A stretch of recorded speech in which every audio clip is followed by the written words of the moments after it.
Welcome, Mr. Chastain. 2-minute opening statement. I'm Thomas Chastain Jr. and I'm a lifelong citizen of Rockdale County. I just want to start off thanking the BFW for letting us do this event here today. It was just last week I was out here in the same room and I held my 5th annual job fair. I do about 3 of them a year. This last job fair last week, we put about 200 people right here from Rockdale County back to work. This is part of the reason I'm running for Rockdale County Commissioner, because I'm tired of watching the people in my county get hurt by the policies that have been put in place by the leadership before in this county. I'm ready to see our county get out of control spending. I'm ready to see the people in our county get jobs that put them back to work, but not just part-time, full-time jobs that help them support their families, that help put food on the table and pay the bills so they don't have to struggle every week. This is the whole reason I'm running for County Post 1 Commissioner of Rockdale County, and I hope this November I can have your support. Thank you.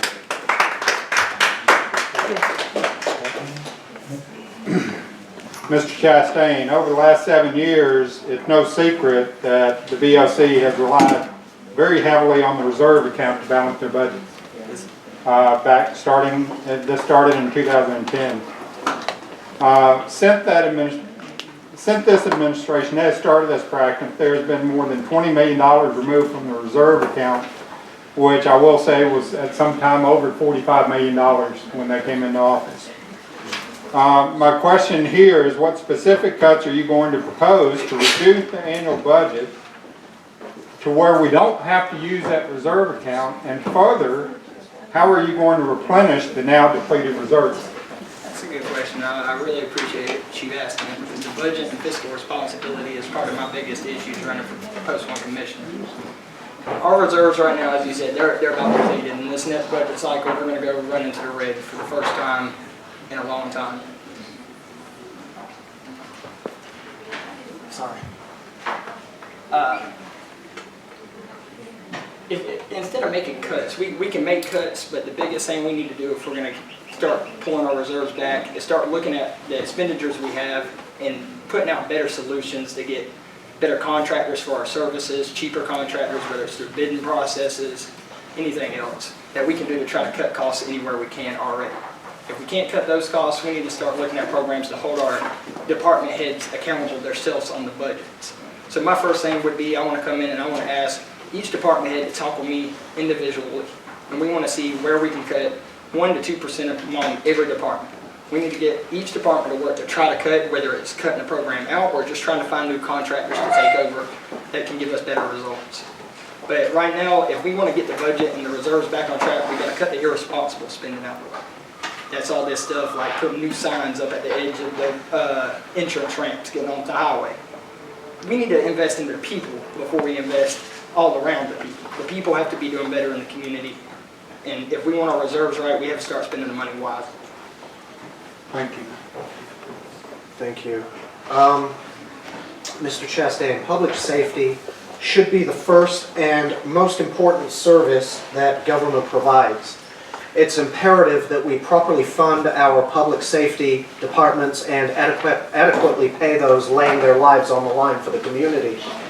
Do you have any plans that will properly equip our fire, police, and E911 departments and offer competitive pay for these departments?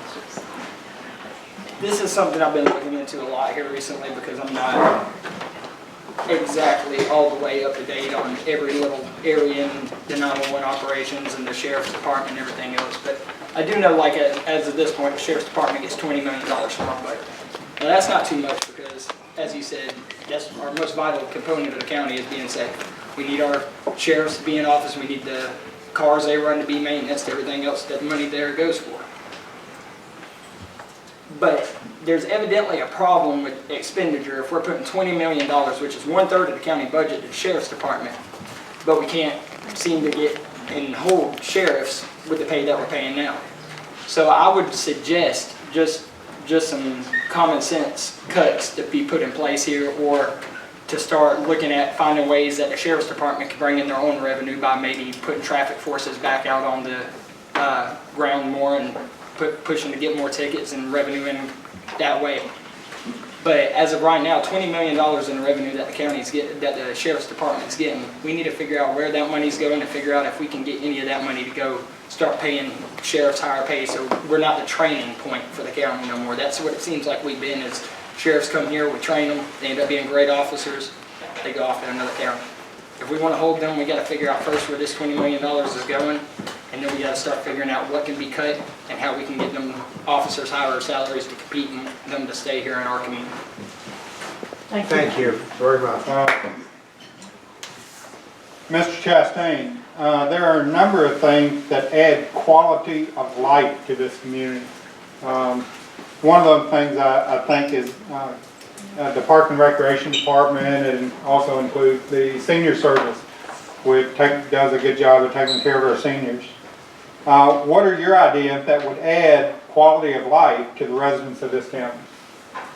The biggest thing we need in this county at this point is more entertainment for family-centered entertainment.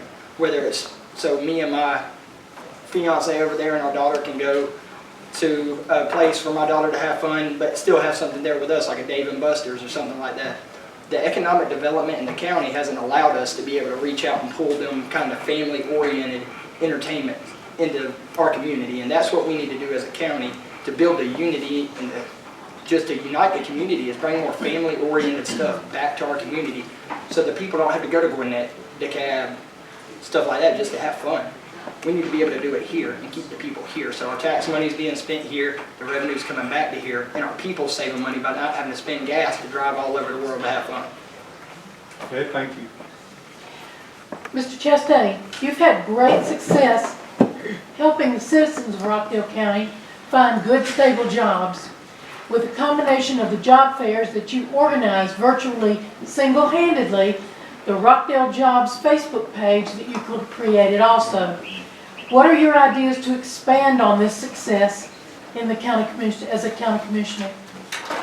I'm glad you mentioned that, and I'm glad you brought up my jobs, because I'm sure everybody knows my biggest passion is jobs in the community. That's what's driven me to start doing so much for the community.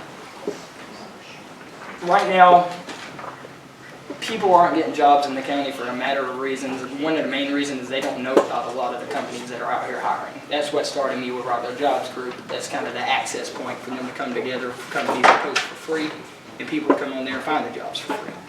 But what we're still missing is we're missing adequate after-training, post-secondary education in the county. Now, this isn't something that's got to be provided by, say, our local government, but this is something we need to reach out to nonprofit organizations, other organizations in the community that offers training, and start working with them and promoting the training they offer to help our citizens in the community get better training so they can move, not just get into a position, but have opportunity to move up in that position.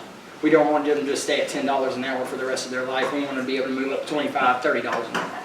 So we need to work to further enhance the post-secondary training.